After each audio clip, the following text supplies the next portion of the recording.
जैसा कि हमने बात की थी पिछले लेक्चर्स में अपने, जो मैंने आपको बताया था इंट्रोडक्शन ऑफ फिज़िक्स के बारे में बताया था, तो उस पूरे पैराग्राफ में जो है वो मैंने जितने शॉर्ट क्वेश्चन के तौर पर देखे गए आ सकते हैं, तो वो उसमें था कि right any three frontier of physics. ठीक है, फिज़िक्स के 3 फ्रंटायर्स जो हैं, मतलब उनकी सरहदें जो है, ये इसके तौर पर भी क्वेश्चन आ सकता है। उसके बाद है जी व्हाट इज़ फ़िज़िक्स, कि फ़िज़िक्स क्या है। जैसा कि हम पता है ना, मैटर और एनर्जी की स्टडी को हम फ़िज़िक्स बोलते हैं, तो ये हम उसमें जो है वो लिख देंगे, ये फ़िज़िक्स हम किस चीज़ को बोलते हैं। ठीक है, उसके बाद है right the name of any 3 electromagnetic radiation. 3 electromagnetic radiations के नाम लिखने से हमने बात की ना, X rays, gamma rays, radio waves. ठीक है, ये हमारे पास इलेक्ट्रोमैग्नेटिक रेडिएशन में आ सकती है। उसके बाद है जी what is nuclear physics. Nuclear physics जैसे हमने बात की, एटॉमिक न्यूक्लियर की बात की, तो उसकी स्टडी को हम न्यूक्लियर फ़िज़िक्स बोलते हैं। ठीक है, उसका आप ये आंसर लिख सकते हैं।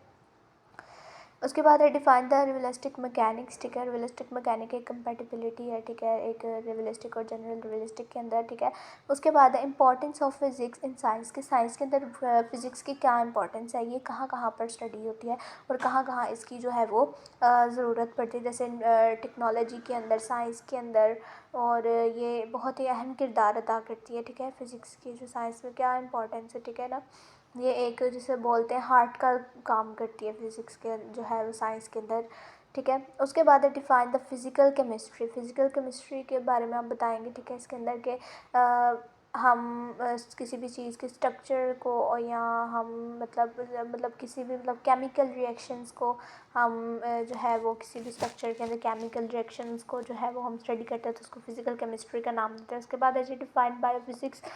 बायोफ़िज़िक्स की अगर हम बात करें, तो यहाँ पर हम देखते हैं एक जो ये साइंस है, जो एप्लीकेशन है ला फ़िज़िक्स का, जो कि बायोलॉजिकल फिनोमिना के अंदर काम करता है। उसके बाद वो एक क्वेश्चन ये भी दे सकते हैं कि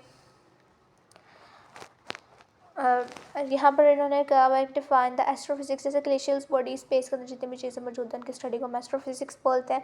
डिफाइन द हेल्थ फिज़िक्स। ठीक है, हेल्थ फिज़िक्स की अगर हम बात करें, तो ये एक इसके अंदर हम जो है वो पीपल की हेल्थ वर्किंग के बारे में बात करते हैं, जो कि रेडियो एक्टिव मटीरियल्स के साथ जो वर्किंग करती है, तो पीपल्स की हेल्थ के बारे में हम बात करते हैं हेल्थ फिज़िक्स के अंदर। ठीक है, जो ख़ास तौर पर रेडियो एक्टिव मटीरियल के साथ काम करे।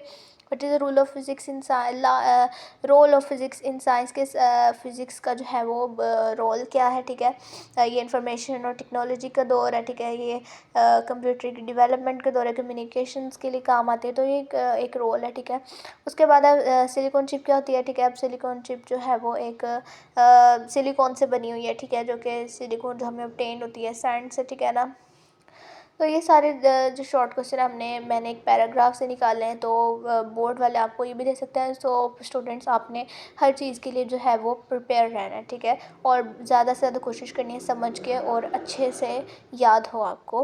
होप्स हो कि आप की परफॉर्मेंस जो है वो इंशाल्लाह बोर्ड में बहुत अच्छी हो।